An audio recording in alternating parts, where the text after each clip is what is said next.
अस्सलाम वालेकुम। मैं अमजदुल्ला ख़ान स्पोक्समैन एमबीटी। तकरीबन रात के यानी पौने 4 बज रहे हैं, 3:45 AM। कुछ ही देर में सुबह होगी और सारे लोग फजर की नमाज के लिए उठेंगे। जैसा कि आप लोग जानते हैं कि दारुल अमान पर जो प्रजा दरबार चलता है ये देर रात गए तक चलते रहता, बाज़ वक़्त तो सुबह सुबह हो जाती है। तो आज ये मुद्दा आपके सामने हम लेकर आए हैं। मेरे ये लोग जो है निज़ामाबाद,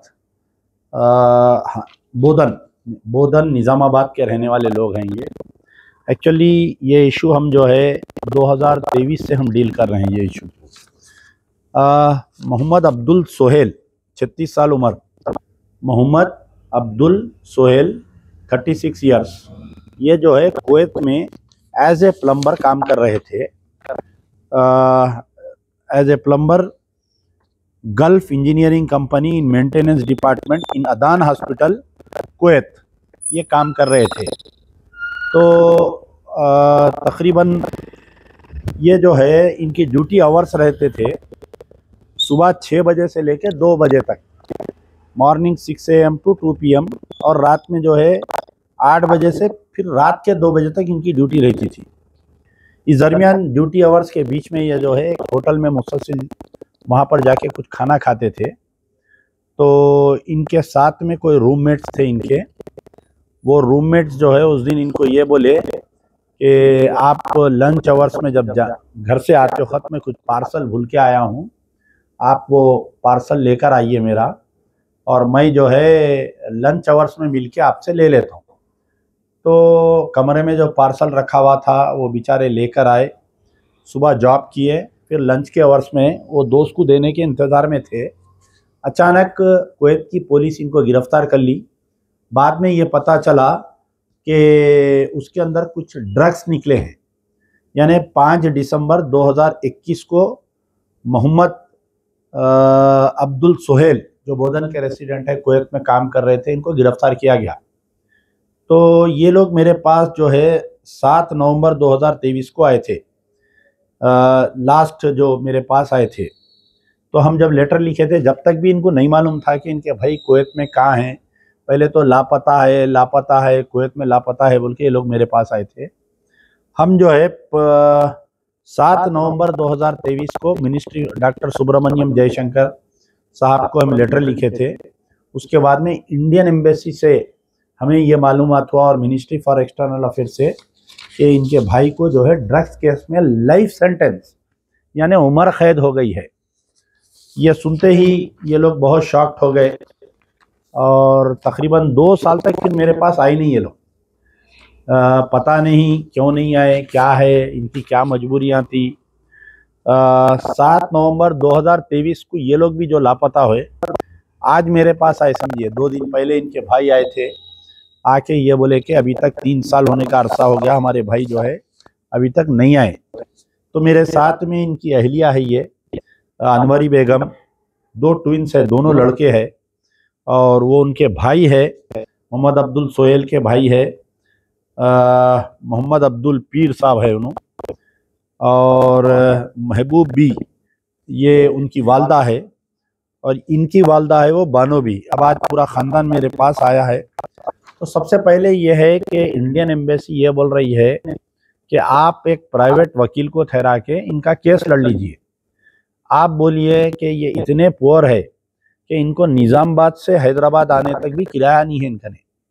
अब जिसका शौहर जेल में है, 2 मासूम बच्चे हैं, इसका कोई घर चलाने वाला नहीं है। ये बेचारी खुद जो है इनके उनके रहमो करम पे है।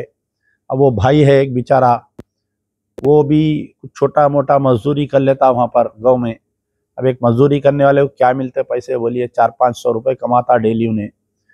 तो बहरहाल हमारी जो डॉक्टर सुब्रमण्यम जयशंकर साहब से गुजारिश है कि ये जो मोहम्मद अब्दुल सोहेल हैं, ये बेचारे बहुत गरीब फैमिली के हैं। इन्हों जो है वकील को नहीं ठहरा सकते, तो इंडियन गवर्नमेंट की तरफ से इनको वकील देकर, क्योंकि ये बिल्कुल इनोसेंट है, ना खाया ना पिया, गिलास फोड़ा का किस्सा है ये, इनको इमीडिएटली जो है एक वकील को दीजिए और इनकी मदद करिए। अगर गवर्नमेंट ऑफ इंडिया या इंडियन एम्बेसी कुवैत वकील को नहीं दे सकती ये हमारा वीडियो, क्योंकि अल्लाह के लाल बहुत है कुवैत में। खुद हमारे तेलंगाना के, केरला के, कर्नाटका के, महाराष्ट्र के, वहाँ पर केरला वालों का बहुत सारे यूनियंस है जो वक्त वाहिद ऐसे मजलूमों की मदद करते। हमारे इंडिया के भी, हैदराबाद के भी कई एसोसिएशंस है, तेलंगाना वालों के कई एसोसिएशंस है कुवैत में।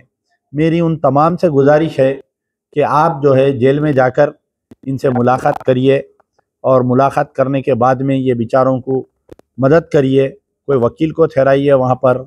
अगर कोई अपने हैदराबादी लोग हैं जिनके कोई वकला पहचानत के है तो उनसे मदद करिए। तो इसमें जो है अब ये फ़िलहाल सुलैबिया सेंट्रल जेल कुवैत में है और तकरीबन 3 साल से जेल में है। तो सबसे पहला हमारा मुतालबा है सेंट्रल यानी government of India, ministry for external affair से हमारा है कि इनको एक लीगल एक वकील दीजिए। इनको इंडियन एम्बेसी इन कुवैत से मुतालबा है कि इनको एक वकील दीजिए।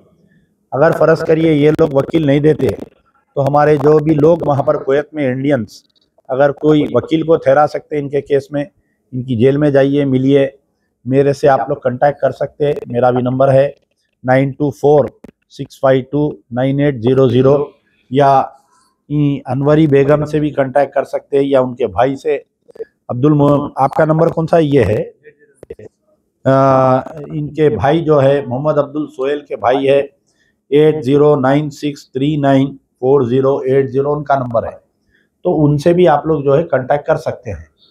और साथ में मेरी एक अपील है, एक दर्दमंदाना अपील है कि ये बेचारी का भी हम जो है उसमें अकाउंट नंबर वगैरह देंगे। आप जो है, क्योंकि अब एक लेडी 2 मासूम बच्चे वो गांव में जो है इनका पलना बहुत मुश्किल हो रहा। कम से कम 5 से 10 हज़ार रुपये इनका महीने को इनका किराया है, घर का किराया वगैरह है और 2 मासूम बच्चे हैं, दूध पीता एक बच्चा है बिल्कुल। तो इसकी भी मदद की जाए। जो भी साहिब खैर इनकी भी मदद करना चाह रहे, मैं अलग जो है उसमें वो कर सकता हूँ, मैं अलग पोस्ट डालकर इसमें इनको भी मदद के लिए करेंगे हम। जो भी साहिब खैर है इनकी मदद डायरेक्ट इनके अकाउंट में डाल सकते हैं आप लोग। तो हमारे अनवरी बेगम, क्या एक्चुअली क्या हुआ? हम आपके शोहर जो कार है क्या है, कितने दिन से बात करो, बोलो क्या बात? 8 साल से जेल में है जी। ये 3 साल से जेल में है। आपकी आखिरी मर्तबा कब बात हुई थी आपके शोहर से? उतना याद नहीं है आपको फर्स्ट टाइम गिरफ्तार हुए जब ही बात हुई, उसके बाद में नहीं हुई? फिर बाद में से हफ्ते को हफ्ता होते अच्छा, हफ्ते में एक बार बात करते हैं आपसे? हाँ। तो आप बात किए कि जैसा अपन लेटर लिखने के बाद में ये मालूम हुआ कि उन्होंने ड्रग्स केस में घटे बोल के आपसे बात हुई, तो उन्होंने क्या बोले? क्या वो आखिर कुछ ऐसा कर रहे थे उन्होंने या इनोसेंट? नहीं कर रहे थे, दूसरे फंसा दिए। कैसा फंसा है, क्या बोले आपके सामने उन्होंने? दूसरे दोस्तों फंसा दिए। नहीं, क्या कैसा फंसा दिए? बोले क्या कुछ दुश्मनी थी, क्या था? बोलिए। आपको कुछ भी नहीं मालूम? आपको ठीक है। उनके भाई है मेरे सामने कि मैं उनसे भी गुजारिश करूंगा कि क्या है डिटेल पूरा बात करिए। क्या?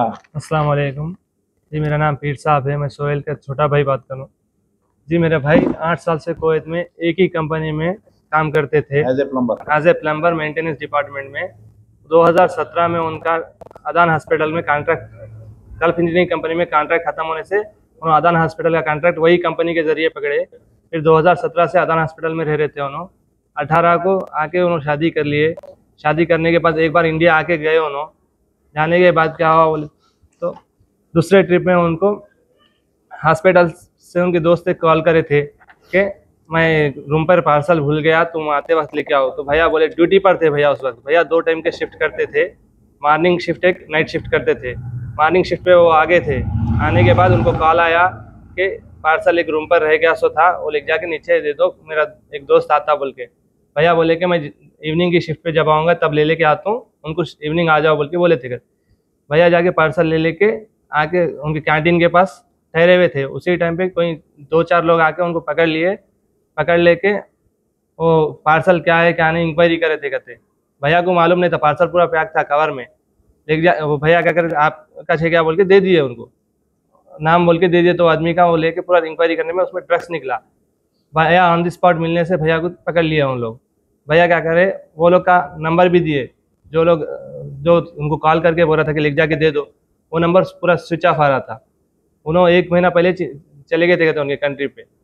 अब भैया क्या है, परेशान हो गए वहाँ से, फिर बाद में लापता हुए। 1 साल भर तक तो उनका पता ही नहीं था कहाँ पर है क्या है, हम लोग को फ़ोन भी नहीं आ रहा था, हम लोग परेशान रह रहे थे। आने के बाद में मालूम हुआ जी, बाद में मालूम हुआ कि 1 साल तक पता ही नहीं था। बाद में 1 साल के बाद उन्होंने फ़ोन करके क्या सके, मैं अच्छा हूँ, ठीक हूँ, थोड़ा परेशान था मैं, ऐसा था बोल के बोलने के बाद फिर हम लोग कहाँ है क्या है पता करने के बाद ऐसा जेल में अटके हुआ हूँ बोले। फिर किसी के ज़रिए साहब का मालूमात करके हम लोग साहब के पास आके तफसीलात बताए कि कहाँ है हमारे भाई, मालूम नहीं हो रहा। उन्होंने तो ऐसा बता रहे 1 साल से नहीं है, नहीं मालूमात है हमारे को। तो साहब एक लेटर लिख के भेजे थे। उसके बाद साहब बोले कि उन्होंने ऐसा जेल में है, ऐसा उनको सज़ा मिली बोल के बोले थे। अब बाद में हमारे फाइनेंशियल कंडीशन सही नहीं रहने से हम लोग अभी साहब के पास आ नहीं सके थे।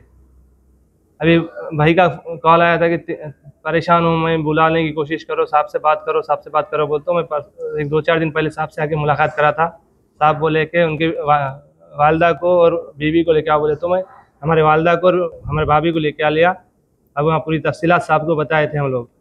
अभी दोबारा मैं ज़रा सरसरी इसमें बोलता हूँ कि मोहम्मद अब्दुल सोहेल जो बोधन निज़ामाबाद डिस्ट्रिक्ट के रहने वाले तेलंगाना के, ये जो है 5 दिसंबर 2021 से जेल में है और इनके ऊपर जो है लाइफ सेंटेंस यानी उम्र कैद हो गया। इन पे इल्ज़ाम है कि ये ड्रग्स का कारोबार कर रहे थे बोल के। लेकिन जब इनसे बात चली तो ये मालूम हो रहा कि ये कंपनी में काम करते थे सुबह 6 बजे से रात के 2 बजे तक, और 8 बजे रात से 2 बजे रात तक इनकी शिफ्ट रहती थी। तो उस दरमियान में ये लंच के लिए बाहर निकलते थे। तो एक मर्तबा इनका रूममेट खुद फ़ोन करके ये बोला कि आप आते आते फ़लाना पार्सल लेकर आओ, मैं लंच में मिल के लेता हूँ। मैं रूम में एक पार्सल भूल गया। जब ये पार्सल लाए, सुबह का जॉब करके लंच करने के लिए बैठे थे, दोस्त आया तो देने के लिए, अचानक जो है पुलिस इनको गिरफ़्तार कर ली। 3 साल से बेचारे बहुत परेशान हैं, पूरा इनकी अहलिया परेशान है, सारे लोग परेशान हैं। तो जो भी साहिब, पहले तो डॉक्टर सुब्रमण्यम जयशंकर साहब से हमारी गुजारिश है कि आप वकील को ठहराइए इंडियन एम्बेसी की तरफ से, ये लोग तो वकील का ख़र्चा नहीं दे सकते। दूसरी चीज़ एक और एक गुजारिश है कि रमज़ान के क़रीब में जो है कुवैत में, सऊदी अरब में, गल्फ़ में जो है इनको सज़ा माफ़ करके इनोसेंट अगर करार दे के वापस भेज देते इनको, तो गवर्नमेंट ऑफ इंडिया और कुवैत के बीच में बातचीत होती कि कितने लोगों को छोड़ रही, क्या कर रही। तो उसमें भी हम गवर्नमेंट से अपील करेंगे कि मिनिस्ट्री कुवैत गवर्नमेंट से आप बात करके इनका नाम इंक्लूड करा के वैसा भी छुड़ा के ला सकते हैं। अगर गवर्नमेंट से हमारे को रिस्पांस नहीं मिल रहा तो जो भी प्राइवेट लोग हैं वहाँ पर, हमारे इंडियंस, ख़ास तौर पर तेलंगाना के लोग, आंध्रा के लोग, कर्नाटका, महाराष्ट्र, केरला के बहुत लोग हैं वहाँ कुवैत में, मेरी उनसे गुजारिश है कि आप लोग एक वकील को ठहराइए, जाके मोहम्मद अब्दुल सोहेल से मुलाकात करिए। और उसको बेचारा बेगुनाह है, मासूम 2 बच्चों का बाप है, उसकी बीवी तड़प रही, उसके भाइयाँ तड़प रहे हैं उसके लिए।